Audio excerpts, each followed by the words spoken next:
कक्षा 9 की द्वितीय भाषा के रूप में हिंदी की पूरक पाठ्य पुस्तक संचयन का ध्वन्यांकन जिसका वाचन कर रही हैं निवेदिता सरदार। प्रस्तुत है पहला पाठ गिल्लू। लेखिका महादेवी वर्मा। लेखक परिचय। महादेवी वर्मा 1907 से 1987 हिंदी के महत्वपूर्ण काव्य युग छायावाद के कवि चतुष्टय में से एक। प्रेम और करुणा से ओतप्रोत काव्य गीतों एवं संस्मरणात्मक रेखाचित्रों के लिए बहुप्रशंसित। भारत सरकार द्वारा पद्म भूषण से सम्मानित। उन्हें ज्ञानपीठ पुरस्कार से भी सम्मानित किया गया और वे साहित्य अकादमी की फेलो भी रही। प्रमुख कृतियाँ निहार, रश्मि, नीरजा, यामा, दीपशिखा ये कविता संग्रह, श्रृंखला की कड़ियाँ, निबंध, स्मृति की रेखाएं, अतीत के चलचित्र ये संस्मरण। पाठ परिचय। महादेवी वर्मा द्वारा लिखित मेरा परिवार में से चयनित गिल्लू एक संस्मरणात्मक गद्य रचना है। इस रचना के माध्यम से पशु पक्षियों के प्रति प्रेम, उनके संरक्षण की भावना उत्पन्न करने के साथ साथ उनकी गतिविधियों का सूक्ष्म अवलोकन और उनसे सद्व्यवहार करने की प्रेरणा मिलती है। इस पाठ द्वारा पशु पक्षियों को स्वच्छंद और मुक्त रख उनके स्वाभाविक विकास की भावना को भी प्रोत्साहित किया गया है। आइए सुनते हैं पाठ गिल्लू। पृष्ठ संख्या 1 से 7 तक। सोनजूही में आज एक पीली कली लगी है। इसे देखकर अनायास ही उस छोटे जीव का स्मरण हो आया जो इस लता की सघन हरितिमा में छिपकर बैठता था और फिर मेरे निकट पहुंचते ही कंधे पर कूदकर मुझे चौंका देता था। तब मुझे कली की खोज रहती थी, पर आज उस लघु प्राण की खोज है। परंतु वह तो अब तक इस सोन जूही की जड़ में मिट्टी होकर मिल गया होगा। कौन जाने स्वर्णिम कली के बहाने वही मुझे चौंकाने ऊपर आ गया हो। अचानक एक दिन सवेरे कमरे से बरामदे में आकर मैंने देखा 2 कौवे एक गमले के चारों ओर चोंचों से छुआ छुआवल जैसा खेल खेल रहे हैं। ये काक भूषुंडी भी विचित्र पक्षी है। एक साथ समादरित, अनादरित, अति सम्मानित, अति अवमानित। हमारे बेचारे पुरखे न गरुड़ के रूप में आ सकते हैं, न मयूर के, न हंस के। उन्हें पितर पक्ष में हमसे कुछ पाने के लिए काक बनकर ही अवतीर्ण होना पड़ता है। इतना ही नहीं, हमारे दूरस्थ प्रियजनों को भी अपने आने का मधु संदेश इनके कर्कश स्वर में ही देना पड़ता है। दूसरी ओर हम कौवा और काव काव करने को अवमानना के अर्थ में ही प्रयुक्त करते हैं। मेरे काक पुराण के विवेचन में अचानक बाधा आ पड़ी, क्योंकि गमले और दीवार की संधि में छिपे एक छोटे से जीव पर मेरी दृष्टि रुक गई। निकट जाकर देखा, गिलहरी का छोटा सा बच्चा है जो संभवतः घोंसले से गिर पड़ा है और अब कौवे जिसमें सुलभ आहार खोज रहे हैं। काकद्वय की चोंचों के 2 घाव उस लघु प्राण के लिए बहुत थे, अतः वह निश्चेष्ट सा गमले से चिपटा पड़ा था। सबने कहा, कौवे की चोंच का घाव लगने के बाद ये नहीं बच सकता, अतः इसे ऐसे ही रहने दिया जाए। परंतु मन नहीं माना। उसे हौले से उठाकर अपने कमरे में लाई, फिर रुई से रक्त पोंछकर घावों पर पेंसिलिन का मरहम लगाया। रुई की पतली बत्ती दूध से भिगोकर जैसे जैसे उसके नन्हे से मुंह में लगाई, पर मुंह खुल ना सका और दूध की बूंदें दोनों ओर ढुलक गई। कई घंटे के उपचार के उपरांत उसके मुंह में एक बूंद पानी टपकाया जा सका। तीसरे दिन वह इतना अच्छा और आश्वस्त हो गया कि मेरी उंगली अपने 2 नन्हे पंजों से पकड़कर नीले कांच के मोतियों जैसी आंखों से इधर उधर देखने लगा। 3-4 मास में उसके स्निग्ध रोएं, झब्बेदार पूंछ और चंचल चमकीली आंखें सबको विस्मित करने लगी। हमने उसकी जातिवाचक संज्ञा को व्यक्तिवाचक का रूप दे दिया और इस प्रकार हम उसे गिल्लू कहकर बुलाने लगे। मैंने फूल रखने की एक हल्की डलिया में रुई बिछाकर उसे तार से खिड़की पर लटका दिया। वही 2 वर्ष गिल्लू का घर रहा। वह स्वयं हिलाकर अपने घर में झूलता और अपनी कांच के मनकोसी आंखों से कमरे के भीतर और खिड़की से बाहर न जाने क्या देखता समझता रहता था। परंतु उसकी समझदारी और कार्यकलाप पर सबको आश्चर्य होता था।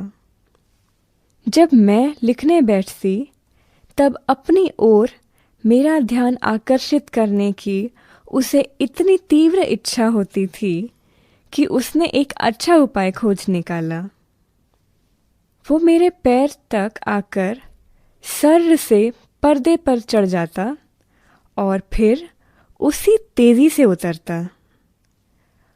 उसका यह दौड़ने का क्रम तब तक चलता जब तक मैं उसे पकड़ने के लिए न उठती। कभी मैं गिल्लू को पकड़कर एक लंबे लिफाफे में इस प्रकार रख देती कि उसके अगले 2 पंजों और सिर के अतिरिक्त सारा लघुगात लिफाफे के भीतर बंद रहता। इस अद्भुत स्थिति में कभी कभी घंटों मेज पर दीवार के सहारे खड़ा रहकर वह अपनी चमकीली आंखों से मेरा कार्यकलाप देखा करता। भूख लगने पर चिक चिक करके मानो वह मुझे सूचना देता और काजू या बिस्किट मिल जाने पर उसी स्थिति में लिफाफे से बाहर वाले पंजों से पकड़कर उसे कुतरता। फिर गिल्लू के जीवन का प्रथम बसंत आया। नीम चमेली की गंध मेरे कमरे में हौले हौले आने लगी।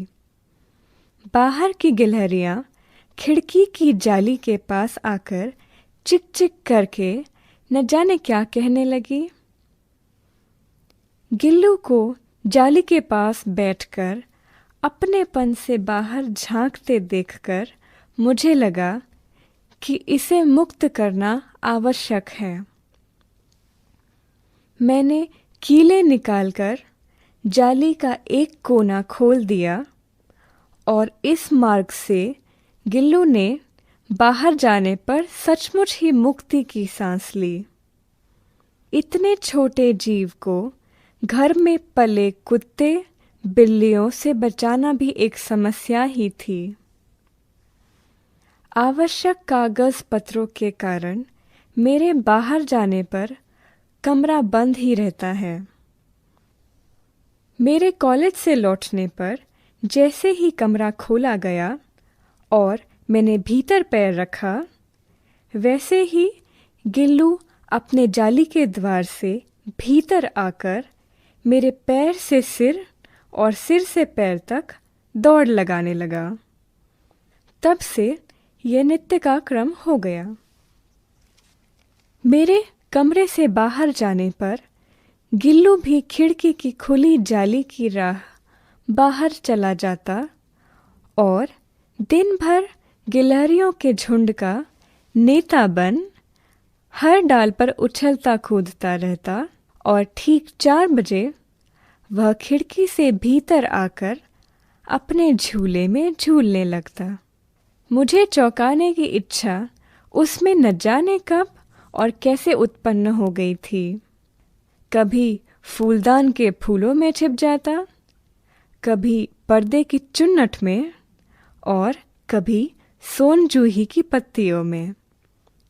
मेरे पास बहुत से पशु पक्षी हैं और उनका मुझसे लगाव भी कम नहीं है, परंतु उनमें से किसी को मेरे साथ मेरी थाली में खाने की हिम्मत हुई है, ऐसा मुझे स्मरण नहीं आता। गिल्लू इनमें अपवाद था। मैं जैसे ही खाने के कमरे में पहुंचती, वह खिड़की से निकलकर आंगन की दीवार, बरामदा पार करके मेज़ पर पहुंच जाता और मेरी थाली में बैठ जाना चाहता। बड़ी कठिनाई से मैंने उसे थाली के पास बैठना सिखाया, जहां बैठकर वह मेरी थाली में से एक एक चावल उठाकर बड़ी सफाई से खाता रहता। काजू उसका प्रिय खाद्य था और कई दिन काजू न मिलने पर वह अन्य खाने की चीज़ें या तो लेना बंद कर देता या झूले से नीचे फेंक देता था। उसी बीच मुझे मोटर दुर्घटना में आहत होकर कुछ दिन अस्पताल में रहना पड़ा। उन दिनों जब मेरे कमरे का दरवाज़ा खोला जाता, गिल्लू अपने झूले से उतरकर दौड़ता और फिर किसी दूसरे को देखकर उसी तेज़ी से अपने घोंसले में जा बैठता। सब उसे काजू दे आते, परंतु अस्पताल से लौटकर जब मैंने उसके झूले की सफाई की तो उसमें काजू भरे मिले, जिनसे ज्ञात होता था कि वह उन दिनों अपना प्रिय खाद्य कितना कम खाता रहा।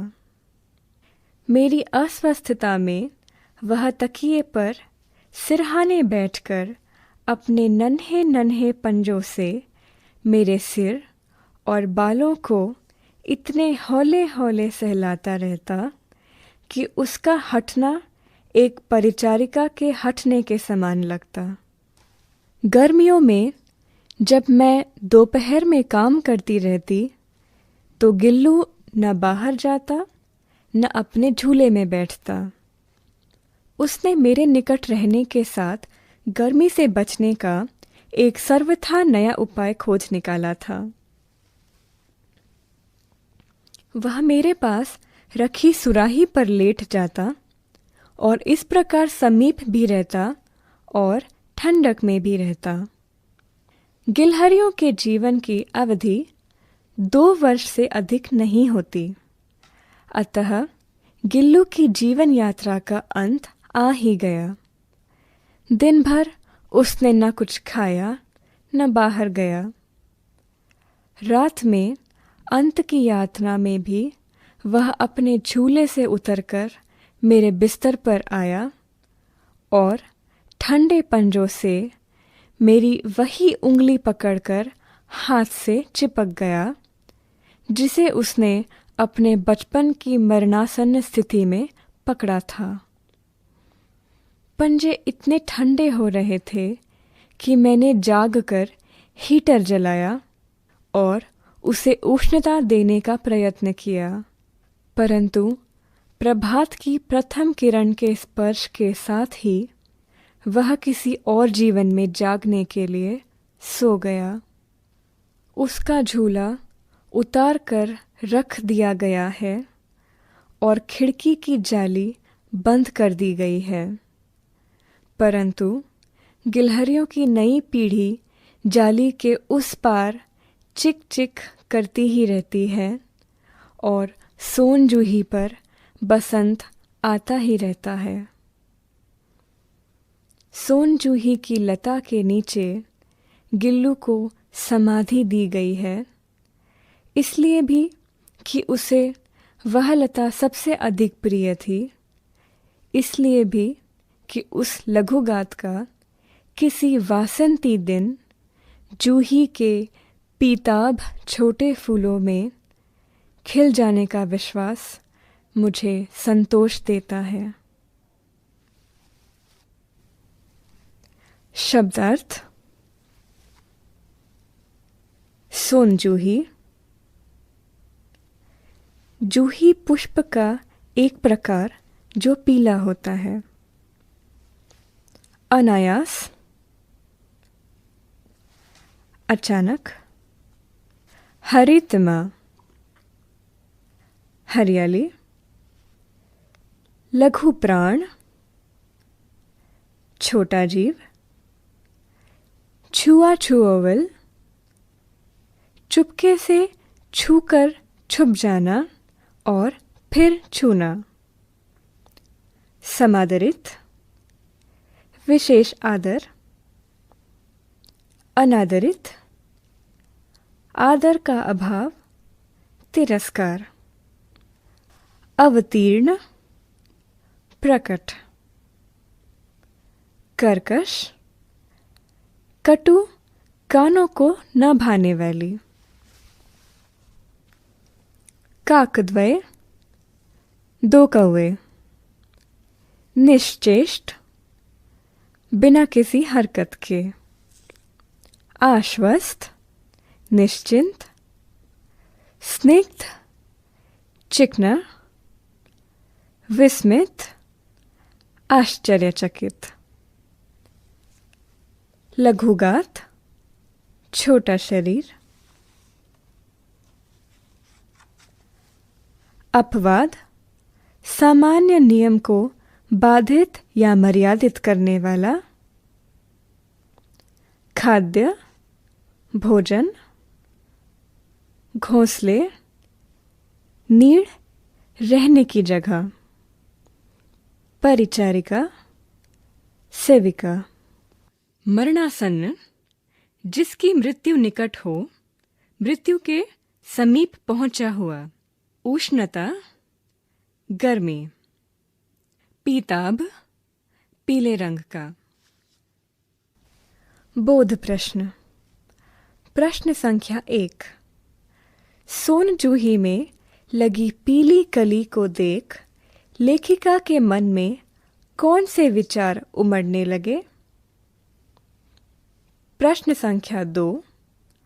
पाठ के आधार पर कौवे को एक साथ समादरित और अनादरित प्राणी क्यों कहा गया है? प्रश्न संख्या 3। गिलहरी के घायल बच्चे का उपचार किस प्रकार किया गया? प्रश्न संख्या 4। लेखिका का ध्यान आकर्षित करने के लिए गिल्लू क्या करता था? प्रश्न संख्या 5। गिल्लू को मुक्त करने की आवश्यकता क्यों समझी गई और उसके लिए लेखिका ने क्या उपाय किया? प्रश्न संख्या 6। गिल्लू किन अर्थों में परिचारिका की भूमिका निभा रहा था? प्रश्न संख्या 7। गिल्लू की किन चेष्टाओं से यह आभास मिलने लगा था कि अब उसका अंत समीप है? प्रश्न संख्या 8। प्रभात की प्रथम किरण के स्पर्श के साथ ही वह किसी और जीवन में जागने के लिए सो गया का आशय स्पष्ट कीजिए। प्रश्न संख्या 9। सोनजूही की लता के नीचे बनी गिल्लू की समाधि से लेखिका के मन में किस विश्वास का जन्म होता है? संचयन। अभी आप सुन रहे थे ये ध्वनि पुस्तक